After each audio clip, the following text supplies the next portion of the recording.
All right, Sejal, we just got done talking about our kids connecting pretty regularly, which, by the way, Shane and Rosie are having a great time chatting, man. They're just having a great time.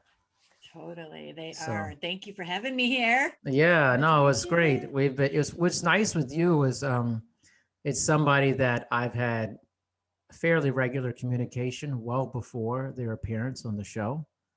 So it's been neat kind of learning about you. And, I watched your TED talk, which was really well done. And I just want to launch in with that about how it came about and why that was so important to you.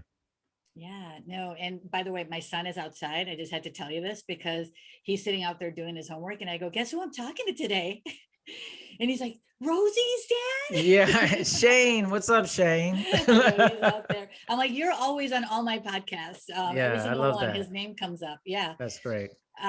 Yeah. So what the TEDx talk, that is really such a huge, important part of where I'm at in my journey, Darian. And so what led up to that was, I talk about in that talk sort of bias, this word bias. Hmm. And I've been training on that topic for several years.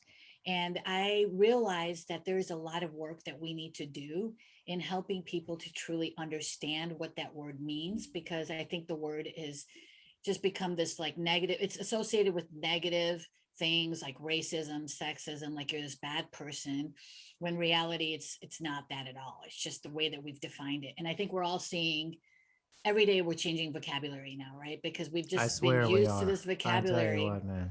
So I wanted to change that word's perception, that people have of that word. And so in my training, what I started doing, I started replacing the word bias. So instead of saying unconscious bias, I would say unconscious belief. So I literally just made a tweak of the word, and Hmm. the reactions with the people were totally different. Like they relaxed, they were more welcoming to the information, they didn't disconnect.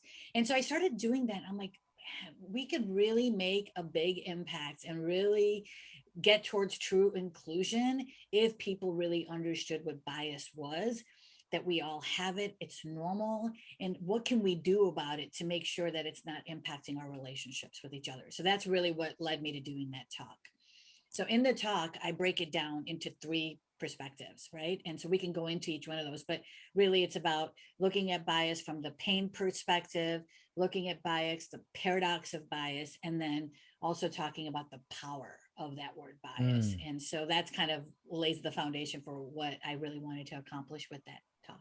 Yeah. Did you always want to do a TED talk? Was that like a goal of yours? Yeah, it was always on my bucket list. And but way back there, like it was something that I was like, Yeah. I'm gonna do someday, just like someday I'll write a book, right? Like it's one of those things, right? If it doesn't happen, it's not the end of the world, right? So it was Right. one of those, it would be really nice. And so last year, one of my LinkedIn connections, we got on a phone call and she's like, I actually help people get on a TEDx stage and I think you need to get on one. And I was like, man, first of all, I'm trying to survive. We're in the middle of COVID. Like I'm trying to make, ends meet right now. I'm not worried about Yeah. that thing. But she was fantastic. And her name is Jennifer Myers. She helped me out with the whole application process. And then 2 months later, I think we started that whole process like in August or September. And by like November, I'd already been accepted somewhere. So she's fantastic. And so if anybody that's listening or watching wants to get on TEDx, reach out to me. I'll connect you with her. She's awesome. Shout out to Jennifer Myers there. That's Yeah. awesome. Really cool. So, what was the process like for you? Was it surprising or different than what you thought it would be? The process was totally different because when I was applying, I wanted to get on a real stage. Yeah. Like Yeah. I'm a stage person. I do trainings and talking. So that's what I really wanted to do. And plus, who doesn't want to stand on that orange dot? Like I I know, have to right? be on that orange dot. But because of COVID and everything that was going on, initially they actually told me that I can fly in because the TEDx that I did was in Cleveland, Ohio, and I'm Yeah. in California. But initially, they said that I could fly in, but there would be nobody else in the audience. And I was like, fine, whatever, as long as I'm on the stage, it's Uh cool. huh. Yeah. Yeah. But then I guess the situation just, it's just been so awful. So that they said, just to be safe, we're going to have everybody do virtually. So that threw a whole wrench in it's nerve-wracking enough to do something like that and prep for that. Then you add in the whole technology, the lighting, the recording, and that whole aspect. And I am clueless in all of that stuff. Like, I hate being behind. I could talk to you all day. I can Yeah. talk to a class all day, but recording something, my lips start to quiver. It's It's this whole different, weird thing right? happens. Yeah, Yeah. totally. That's Yeah. amazing. So I had to wrap my head around that. But I got, again, super grateful. I had a connection of mine. Everything LinkedIn. I mean, seriously. So LinkedIn, man. Yeah. LinkedIn, one of the companies that I do some facilitation for, who I met on LinkedIn, she and I were on the phone call, and this was like literally like a week after, or maybe, sorry, 2 weeks after, because I sweated for a while of figuring out what I was going to do about that whole situation. So make it 3 weeks after that call, I spoke with her, and she was so kind. Again, I'll give another shout out. Janine Yancey, CEO of M-Train, basically was like, hey, they do online training, and it's fantastic online training for if you're looking for incorporating that into your your training plan or your learning management system. They have some amazing programs. But she was talking to me, and she's like, we're going to be making we're going to be recording some videos for our online programs, so we're going to have video people and things here. Just come here and we'll do it for you. So Wow. she had people record that talk for me, so that really made it a little bit easier too. So And it looked great. It looked like really well done, very they did a great job. professional. Shout out to Janine Yancey. Is that what it is? Yeah, she was awesome too. Shout I out mean, to her. yeah, I love yeah, shouting out people, man. It's something like very yeah. nice about just giving it up for people. I'm like, man, it's people helping people. You got to show them love, Yes, you know? totally. I'm all about that. We've already got 2 shout outs, and I'm sure we'll get a few more. Got to And we put got it to give one in. to we got to give one to our man that introduced us. Oh man, that's What? We should have started with that one. Total F up right there. man. All right, you do the shout out. Shout it All right, out. Come on. Raj Subramaier, thank Raj you for Supermeyer. introducing us. Shout out to Yes, Raj Supermeyer. Raj Superstar, doing thank good things, you. man. A great dude, and who I love Yes. contacting Excellent public back. speaker. He is doing some amazing things. And guess what? He is doing 2 TEDx's. He just announced that. I saw it somewhere. He's definitely got Man, one, and he's working on 2. So he's doing 2 TEDx talks coming up. that's Go pretty Raj. cool. Yes. Yeah, he's got some great topics too, like diversity, inclusion, and Mm-hmm. technology, and all that stuff. And Yep. it's really, Leadership development. Like yeah, he's like he's done a lot of speaking in the tech space. So contact yep, Raj. Yep. no doubt. So Sejal, tell me a little bit about early life, Sejal. Let's go backwards. Like, where's the story begin? Yeah, that goes all the way back. And so that's the part of the talk that falls under the pain category. Hmm. But there's more to that story too. So my parents moved from India to Chicago in 1974. How does that work? I mean, India to Chicago, man. Yeah, no, well, my mom's sister, her husband, so my uncle was an engineer, a civil engineer. So he worked for a company that sponsored him to come here to Ah, work. okay. And so they sponsored the rest of the family. And so we moved to the United States in 74. And then so I dealt with a lot of issues there too, because they just, like most immigrant families, they came from India. They spoke the Indian language, eat Indian food, the culture, the traditions. Literally at home, it was like being in India. And then Yeah, you walk out yeah. your front door, and then it's being in America. It's like, okay. So it was kind of confusing for kids to wake up, to grow Yeah, up in that way. So I always feel like I didn't fit into either one fully. I was an right. outsider. That's how I felt my whole life, and still do to this day, right? But that also has, at the time growing up, it was challenging and frustrating, but now looking back on it, I was like, that actually what worked out to be able to help me do the work that I do now. Is Yeah. feeling like an outside, you can see things differently and a different perspective, and that's helpful in some situations. So I dealt with a lot of that situation growing up, and then so there was a lot of sort of conflict at home with trying to help my parents see why I was being who I was, because I was living in the American. It was just a lot of that at home. And then outside Hmm. the home, what added on to that and what made it even more frustrating for me was we were the only Indian family, and we lived in a predominantly Italian neighborhood. Whoa. We were the only Indian family growing up. So of course we were different, right? We were Yeah. different. We looked Yeah. different. We acted different, Of everything. course. So I dealt with a lot of harassment, Hmm. bullying, that kind of stuff, discrimination growing up on top of what I was going through at home. And so it was a tough childhood, to be honest. And then, so, and I talk about this in my talk, that I asked a lot of why questions. I was always wondering why people were making fun of my parents' accents. Why were they TPing our home? Why were they toilet paper? Because I was like, I'm American. I was born here. And so, Yeah. just a lot of things didn't make sense to me at home. My parents were saying things like, don't go out in the sun, you'll get too dark. And I'm like, what? I love being out in I the sun. know. Why is that a big Yeah. deal? And so Yeah. I kept hearing these things that just didn't resonate with me. And so I was always the curious, like most kids were curious, but I was always asking those kinds of questions about, why are you telling me I can't go in the sun? Or why are they doing this? And I'm always trying to figure out why people were being this way. So I was the victim of bias in a lot of different ways Yeah. growing up. And I found myself acting out. I was fighting back. I was talking back. I was getting in trouble at school. I was getting suspended. I was literally, just kid growing up and dealing with that. Yeah. A lot of rage coming out, and so that that situation started to get pretty south quickly. And after I got suspended for like the third or fourth time for something related to harassment or bullying or standing up for myself, I literally had this like moment where I was like, if I keep going down this path, I'm going to end up in jail, or it's not going to be good. Like I'm going to wreck my life. I knew it. Yeah. It was happening.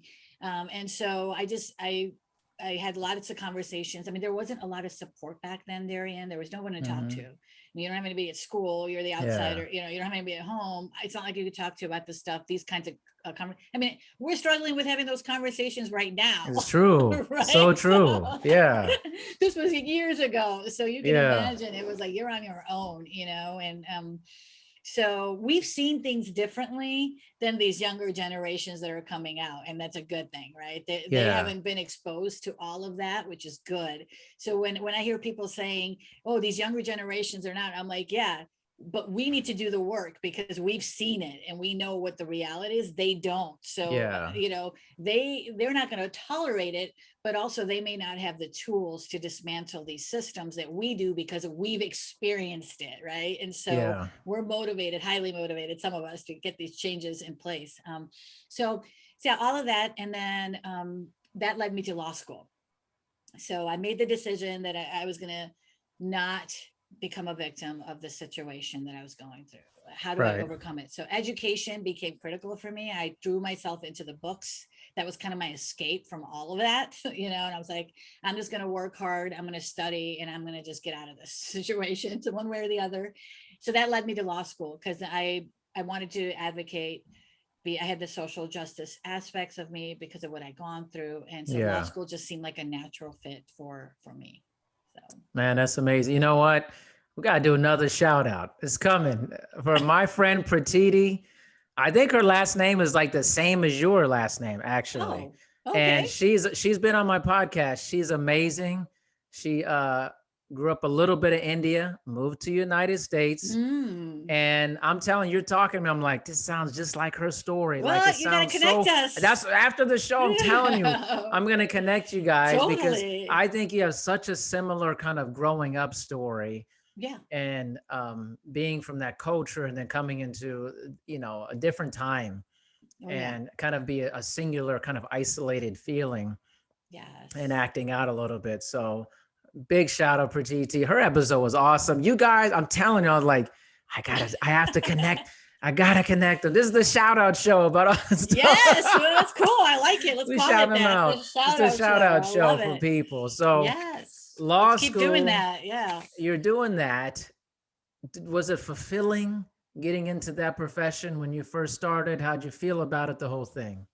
Yeah, I love being a lawyer. I absolutely love it. It's the right fit for me. It's not a right Yeah. fit for a lot of people. Yeah. That being said, law school brings you out, and then there's a lot you can do with your law degree, right? So law school, I loved it. I love the knowledge, the skills. It's just a really perfect fit for me.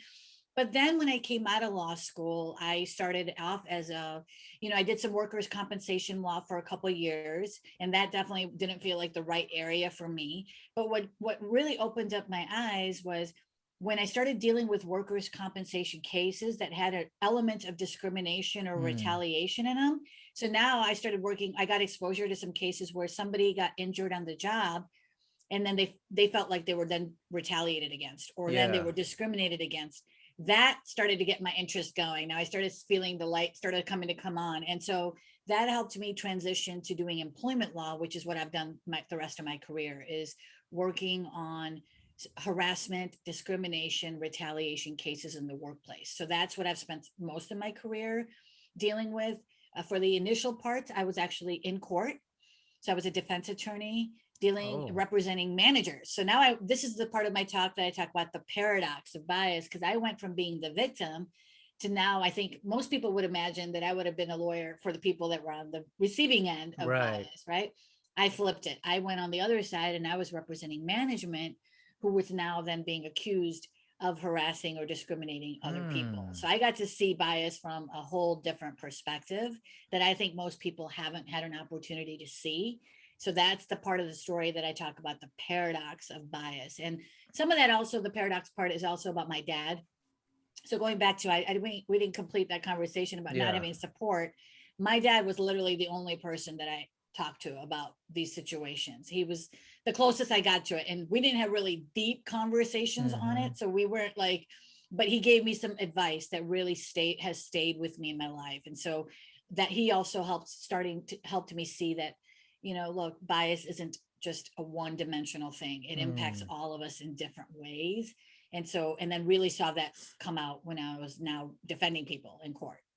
What was I'm curious about the whole defense aspect of managers, because I feel like that's a side of the story that's probably not being told that much. It's always maybe the employee aspect of things. What about that would surprise the listeners or anybody about defense of management and harassment? Great question. And I really want to start talking about this more. I was just thinking about that in my podcast. I think people need to hear more of this side. So really, when I went into it, I first of all, I had to work through my own bias in a really hard way. Like I had to do the work to be able to do a defense attorney work because I was on the receiving end. So this was a personal journey for me as well. And it is for everybody who truly wants to understand bias. It's a personal journey. But when I got in there and I started working on these cases, what I saw more of was people just acting out of unconscious bias or engaging in microaggressions because of their own lived experiences. There were a few, and there are plenty of examples online that you can find people that were just racist, bad people, sexist, just bad people. There are those people out there. I'm just going to leave them out of the conversation because we've been dealing with those people. Okay. So those processes need to happen. I'm more concerned in raising awareness on the area that I don't think is being addressed enough, is that we are a product of what we've gone through in our lives, and how we react to somebody is based on our own unconscious beliefs or biases, right? So a lot of these cases that I was working on, it was people just because they were making these comments didn't realize that it was stemming from a bias or how that might be perceived by somebody with a different lived experience. Those were a majority of the cases. And so it is so important to realize that when we're dealing with people in this category, it's not about judgment. It's not about shame. It's not about making that person feel bad. It's about education and training and helping them see the other perspectives, or at least get them to the point where they can recognize that we are going to have different perspectives. And how can you still be a manager knowing that? And how can you be a better leader? And so if we want to make better leaders, we need to help people see that side of it. And so I found myself educating people on this as I was doing this work, right? And realized that, wow, we can actually proactively make a huge difference here if people really understood it, rather than the behavior continuing. Because anybody, after a while, if we don't correct that behavior, and if it starts off as a microaggression, right? So if we explain that, by the way, like just for some listeners, they may not know what that term microaggression means. Sure. So it starts with bias, which we all have. And so all bias is our brain's way of making sense of all this information that's constantly coming at us. So without even knowing it, you're going to have a positive or negative reaction towards somebody that you meet without knowing it. You're going to make a judgment call. It happens. It's spontaneous. Yeah, of So that course. happens. And so let's say you've gone through something in your life, like for example, me. I was harassed and bullied when I grew up by Italian people, right? Those were majority Italian people. So now, as a leader, if I am looking at who am I going to promote within my team, maybe there's an Italian person on there that reminds me of my past experience. And even though they're qualified and should get that promotion, unintentionally, because they remind me of my childhood, I don't give them that promotion. It happens without me knowing it. It's not that I have bad intentions for that person. I'm well intentioned, but unintentionally, it's going to impact my decision making. So microaggressions are things like interrupting someone. It can happen in a lot of different ways, right? But because you have this negative so if we're talking microaggressions, they're negative reaction towards people. Micro-affirmations are the opposite. Because you have a positive reaction towards somebody, you're going to engage in these subtle comments, subtle behaviors, certain expressions that you're going to make either positively or negatively towards somebody without even knowing it. Both of them, whether they're micro-affirmations or microaggressions, can be harmful to people, right? So micro-affirmations, somebody reminds me of my son. So now, without even knowing it, I'm giving them more leeway. I'm giving them a smile when they walk in the room. I'm letting them talk more or creating more space for them, all intentionally because they remind me of my son. Now, microaggressions would be they remind me of somebody who's Italian. So now I'm giving them a dirty look or not giving them space or not giving them an Yeah. opportunity to talk. I'm interrupting them. I'm treating without any bad intentions. It's not about intention. It's because it's happening unintentionally. And that's the key. So when we deal with that, the only way to deal with that is by educating people and not shaming them, not letting that behavior continue. The goal is to interrupt those situations in a right way, in a respectful, professional way. And if you do that, then you break this cycle of it becoming uncivil behavior. If you allow that behavior to continue, now that person unintentionally is going to continue in that behavior that could result in a harmful environment, right? And so we've been going about it all wrong. We've been dealing with issues after they become a lawsuit, after they become a problem, rather than flipping the script. So I'm really trying to say, let's really start at square one. And that means it applies to everybody within the organization, whether it's the CEO or not, and we have to get into the habit of interrupting it early on with people. And so, it's challenging because Yeah. I've had to be in that situation where maybe you're dealing with somebody of a higher authority and now you have to interrupt that. It's not easy, but it needs to happen.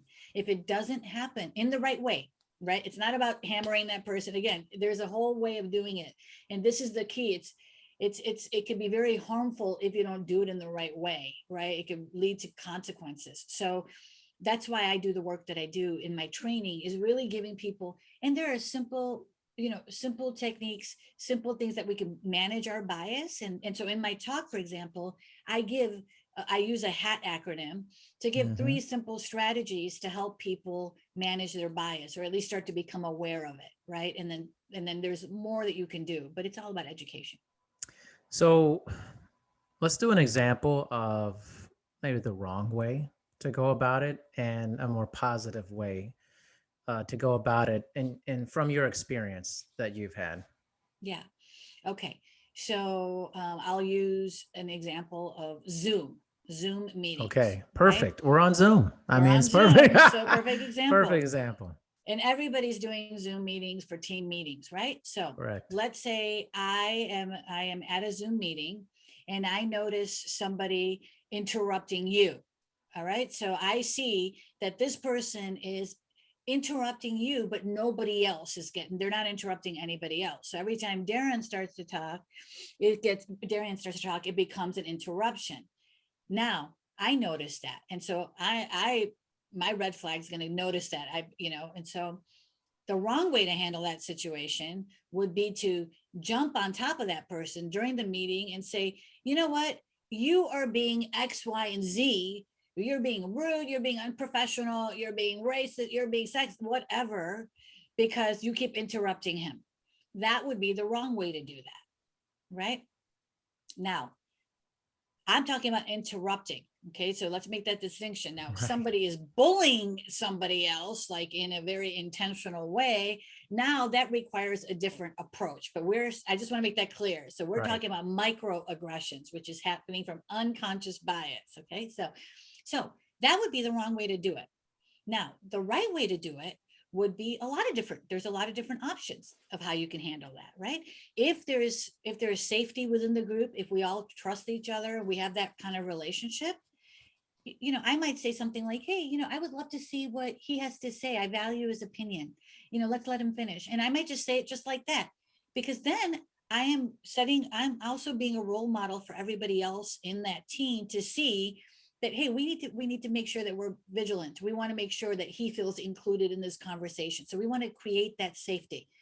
So I can handle it that way. Again, very politely, respectfully, also letting you know that, hey, I'm on your side. I see what's going on, and I want to make sure that you get a chance to, I value your opinion. I want to make sure you have an opportunity to speak. So it sends you a message. It lets that person in a polite way know, hey, I'm calling you in. I'm noticing this behavior. And a lot of times this happens without the person, because they don't know it. It's unconscious. Once you put that person on behavior of the actual behavior, they'll stop, right? Because they don't want to make you feel bad. They don't want to make you feel excluded. So that's a quick way to just address it. Now, if I don't feel comfortable, maybe I'm new, maybe I don't feel like it's a safe environment, or maybe I'm scared, of how to address it, I can wait for after the meeting's done and then have a conversation privately with that person to say, hey, and again, it's about how you do it. Whether you do it in writing or in person, you have to be very careful in how you approach a situation. So again, being politeful, being respectful. It's not about making that person feel bad. Focusing strictly on the behavior. Hey, I noticed that during that meeting that we were on, you were interrupting this person. And I don't know if you picked up, if that was your intention, but just letting you know. And just, that's it. They're going to be like, oh my God, I had no idea. I'm going to be more mindful of that, right? I mean, for example, me, sometimes I notice this about myself. When I get really excited about an idea or a collaboration, I start interrupting people. Like, I've noticed that I've done that. So I have to slap myself on the wrist and say, stop, like, calm down, like, you'll get your chance.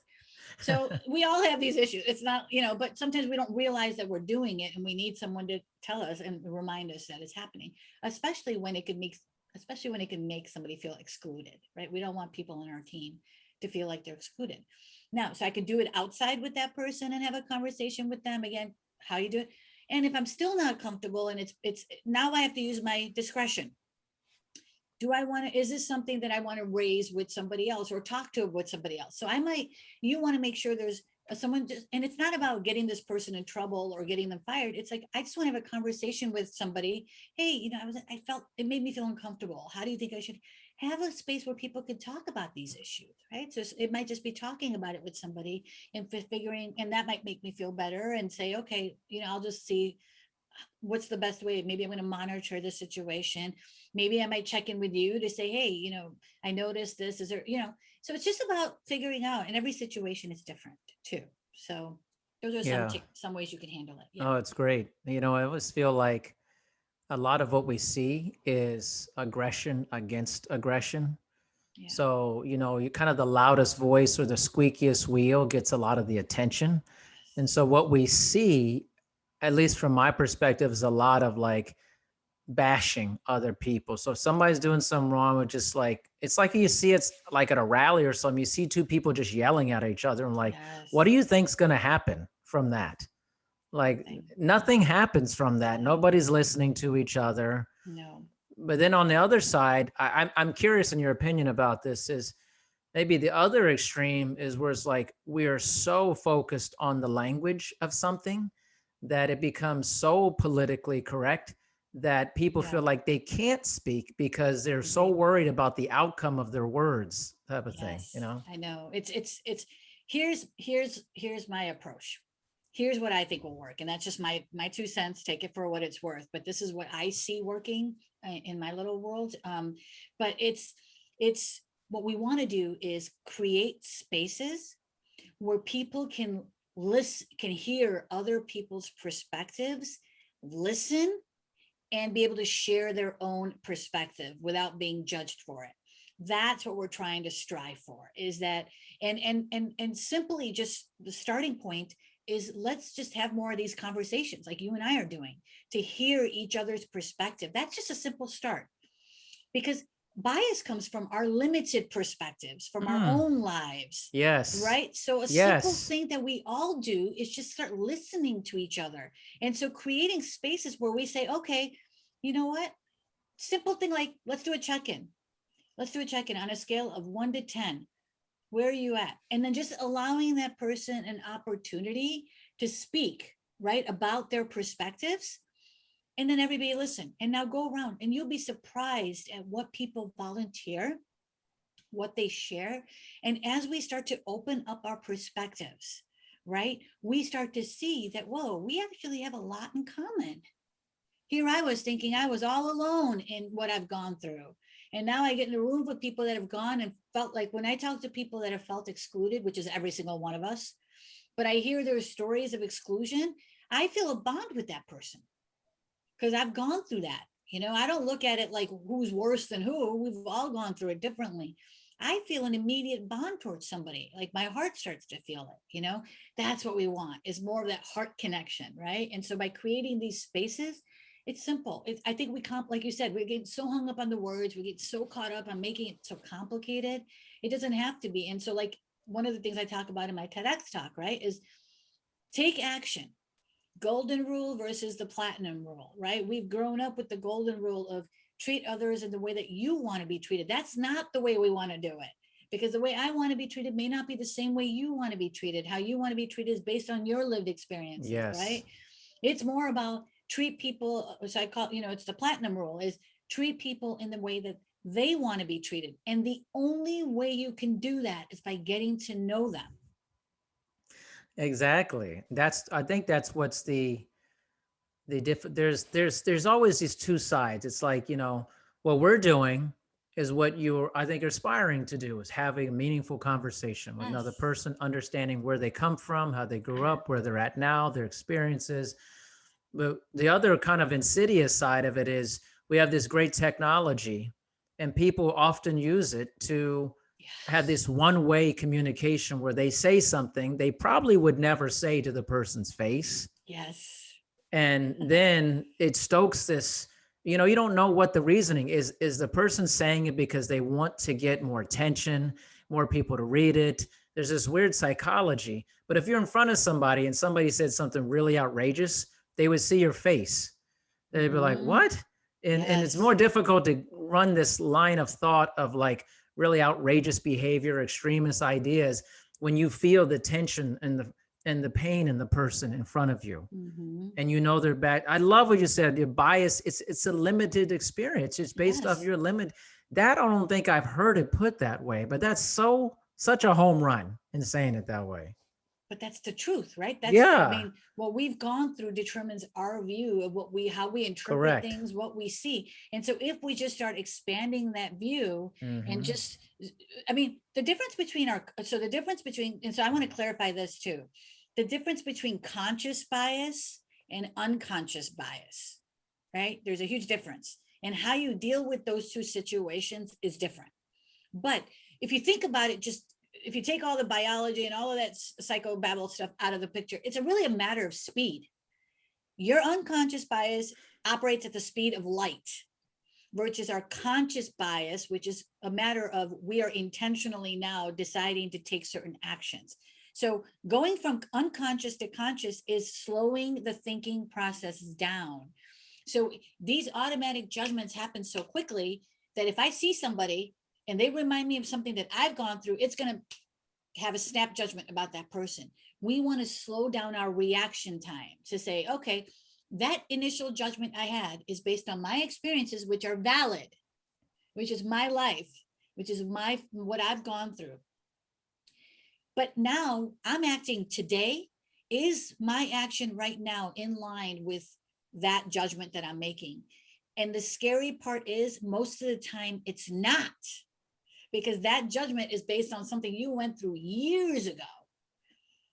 And so now you just want to make sure, am I acting in accordance to my current beliefs? So the more that we can do to expand people's beliefs, because they're locked in limited mode, then they start seeing this. And I've seen this happen so many times with conversations I'm having with people. It's light bulbs are going off. It's like, everyone is, oh, wow. And getting these diverse, and especially when you get diverse people in the room, when I look on a screen and I see all the diversity and now we start sharing our experiences, it needs to be like a whole different religion. Like that's what people should be doing more of. It's focusing their times on is getting to hear these different perspectives and how that brings people together. It's just humbling. It's beautiful. It is. And you know what's interesting? One of the greatest things about growing up for me is I grew up in a military family. So we lived all over the world.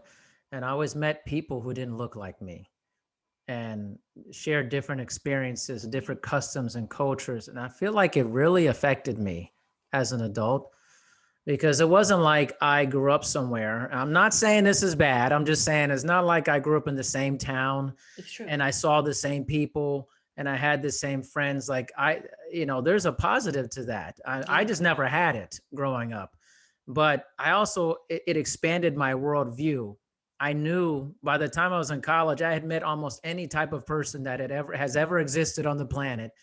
And it affected how I saw that, how I interacted with them, how I knew people.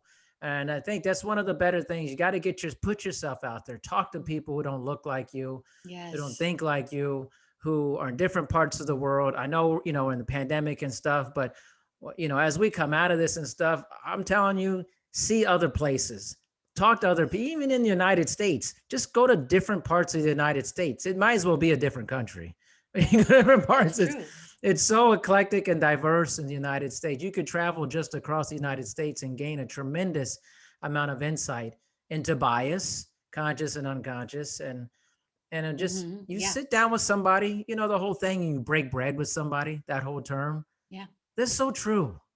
Because when you sit down, you break bread with somebody, you talk with them, it changes the gears in your mind about how you feel about that person, Yeah. And how we feel about ourselves. Yes. Plenty of research, right, that shows that when we're connecting with people, things are happening up here. We're rewiring, we're healing, we are, becoming more present. And so there's so much of it. And I think we've just, it's, I've traveled a lot too, and I've had some of that, not as much as it sounds like you've done a lot more than me. But I think we both agree, right? It's just, we're so interconnected. And as you hear other people's perspectives, you start to gain that interconnectedness. And that's what we need if we're going to be a community together, is knowing, if we want to know that people are going to have our back and that we're going to be supported by each other, we need that interconnectedness. And unfortunately, our systems haven't been set up to allow us to do that. Yeah. They've been set up to divide us. Yeah. So that's just I break it down. I'm hearing a lot of systemic racism, and I've been saying it too. I'm even coming way simpler than that now, Darian. I'm just saying the systems were set up to just divide us. If we could just look at it very just simply, now we need to set up different systems that are going to unite us, right? So instead of I'm going to get away from saying systemic racism and systemic this and that. It makes it just so big, and we got to break it down. And it's all true. So I'm not saying it's not true, but in order to get it back to where we all truly want, I think we have to do it very simply. Everybody needs to acknowledge that these systems were set up to divide us. How do we create better systems to unite us? And let's just figure that. So let's just solve that problem, right? And then we can get there. But I think people get tripped up in just the words. It's good. How do we get there? We don't know, and it's like, yes, you do know. We're talking about humanity. It's not, it's just about what would you want? Would you want access? Would you want the same medical treatment as somebody who was Black or a person of color? Of course you would, right? And so it's just breaking it back down to the basics. Is what would you want for your loved ones, your family, and equal, as far as equal opportunity, access, and all of that goes. And let's just all get into it and do the work. And it could be wherever you are. I think some people feel like, well, I'm not out there with my sign at the, at the rally. So I'm, no, just whatever you're comfortable with it, but do something. Let's keep pushing in that direction. We need to do that now, right? Because otherwise I really feel like it's scary if we don't, Yeah. because the divide, it seems to be, at certain days, I feel like the divide's getting bigger. Other days, I feel like the divide's getting smaller. I don't know. I'm not staying on top of the the bigger picture, Mhm. but I'm really hoping that the divide's getting, I'm trying to get it so that it gets smaller, but I You don't know what's, know. yeah, yeah. You know what's interesting? I feel like I've had a lot of discussions about this, and I feel like we've placed a lot of our I would say faith and our rulemaking into larger institutions are going to make these changes to change the system. Like, Yes. okay, the system wasn't set up this way, but we're asking that larger system to make the change, and really it's the people that make the change. Well, you know what? Let's do this. Let's just get out of that mindset. Like, we're Yeah, going to do this right now. Okay. Forget it. Like, let's just create new systems. yeah, What's stopping us?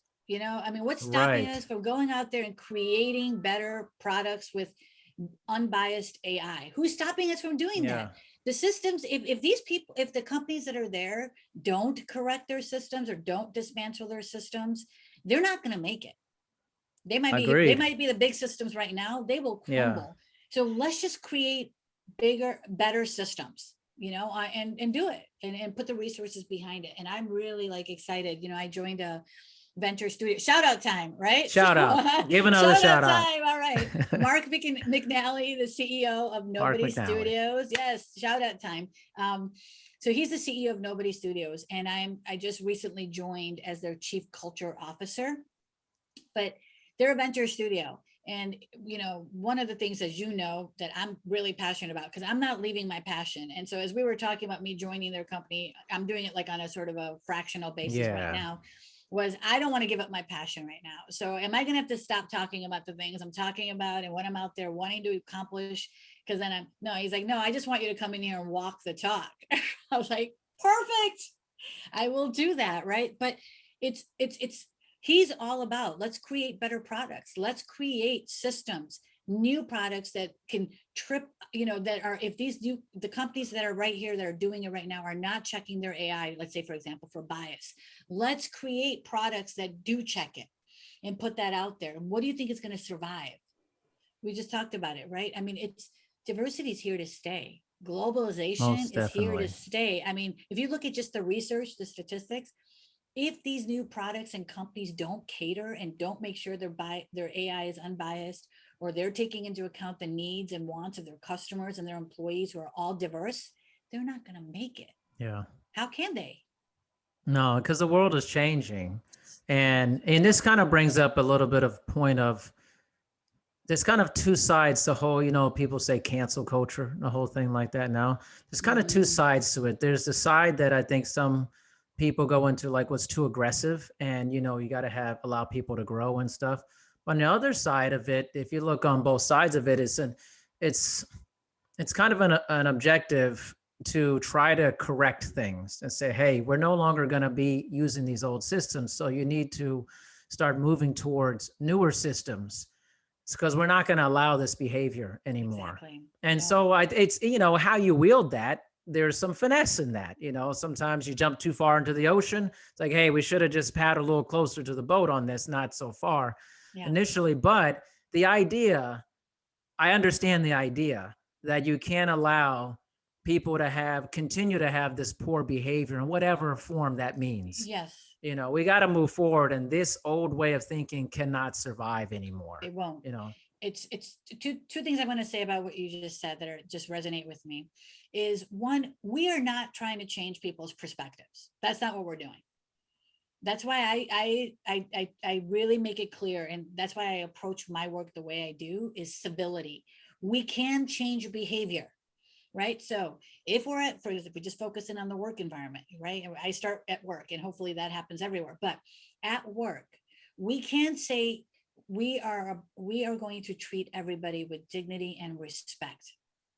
And any behavior that does not meet that value, that core value of our organization, is not going to be tolerated here. We can say that. Now, people either choose to or they don't. For the ones that don't treat other people with dignity and respect, now, depending on whether it's coming from your unconscious bias or your conscious bias, we address that right away. We don't allow it to continue like a lot of these companies that we see today have allowed it to continue, where it's normal. We don't want that. We're not going to normalize uncivil behavior, right? What we're going to make normal is civil behavior going forward. But that also requires a component of when people are acting not according to our core value, it means empowering people, every single person in your organization from top to bottom, empowering them with the skills to know what to do in those situations when there's a microaggression, when someone is harassing or bullying someone, when someone is discriminating. What do we do in that situation? So that if we're in that Zoom meeting, all of us, somebody knows how to handle that microaggression that happened to you, right? Because we can't wait for you to speak up because you're on the receiving end of that. And really, it's not your job to do that. You may do that because you feel comfortable. Like, I don't have a problem correcting microaggressions in the right way because I know it's an opportunity for learning. And I want to take that opportunity to teach people. I want to do that. I do that for a living. But somebody that's dealt with microaggressions their whole life, who's been traumatized, may not, is trying to survive. They're just trying to get to the table. So it's not their job then to speak at the table. If they want to, they can. It's everybody else that's watching what's going on. It's the bystanders that need to speak up or address it in the right way.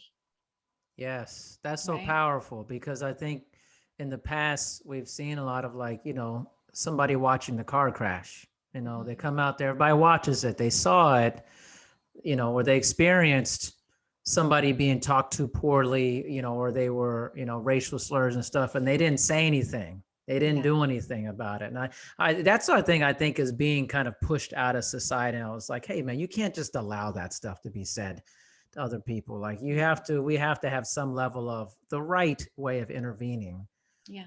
Again, because sometimes I think we jump to this wrong way of intervening, and that violence creates more violence, and the aggression creates more aggression. And then people get really amped up, and then they lose their thoughtfulness and response. And it becomes very primitive brain based responses. It's just aggression, nasty aggression, so it makes a lot of sense.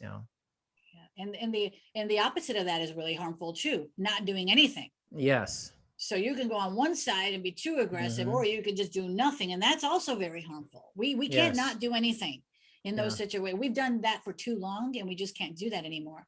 So you got to do something.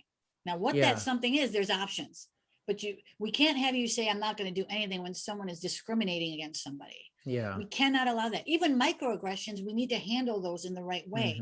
In the right way. And I keep coming back to that because, again, I think there's so much misinformation about how to do it and what to say. But here's the thing when it comes to civility, right? We have to walk our own talk. So if I keep saying I'm the chief civility officer, and then I'm treating everybody else, uncivilly, it's not going to work, right? We have to be mindful of our own actions. We're not perfect. We're human beings too, right? But we have to make that commitment that, you know what? Because there are going to be disagreements. When we put different people together in a room together, there are going to be different perspectives, differences of opinions. We're not going to agree all the time, and that's okay. But what we have to do in those situations is make that commitment to treat each other with dignity and respect, even in those situations. But also that when we see other people not being treated with dignity and respect, that we do something about it. We cannot be complicit. So that's really, that's what I'm going to be, hopefully, I'm trying to accomplish that at Nobody Studios, is setting up that core value and really making sure that we align the behavior within that core value, because we're going to be scaling. I keep saying they, and I'm like, wait, now I'm a part of them. We're going to be scaling pretty quickly here. I mean, the CEO wants to do like 100 companies in the next 5 years. So we're going to be going quick, and I want to make sure that we really set up the systems, the policies, the procedures, the culture in a way that everybody knows that you're welcome here, you're included here, and we want you to speak up and address these situations when they're happening early on, so we don't end up there, because I don't want to see anybody on that side anymore. I've never seen it my whole Yeah. career, and it's heartbreaking. Shout out to Mark McNally doing big Yes. things, big things. My last thing to say on this, I would say, is too, it was very personal. You know, you have a son, I have a daughter. If you have children, inject these beliefs and values into your children. And one of the best things you can do is raise a good human. And you raise an amazing human that has this arsenal, that they believe in dignity and kindness and love, and they treat other people well. You've just put somebody else into society that's powerful, Yeah. that will help lead other people and be good to other people. So I think even beyond work, it translates into the origins of us with our the pipeline of people that we come from and Yes. those things. I love So I that. think that's really important. So, Sejal, you're amazing. You are too. That was beautiful. Thank you. How My great! heart just, I feel Listen, so good here listening to you. Yes. it was just wonderful to have you on. I knew this was going to be a lot of fun and powerful, and it certainly has been all of those things. So, thank you so Thank you. much. Thank you so much. Yes, and I will be in touch. Okay.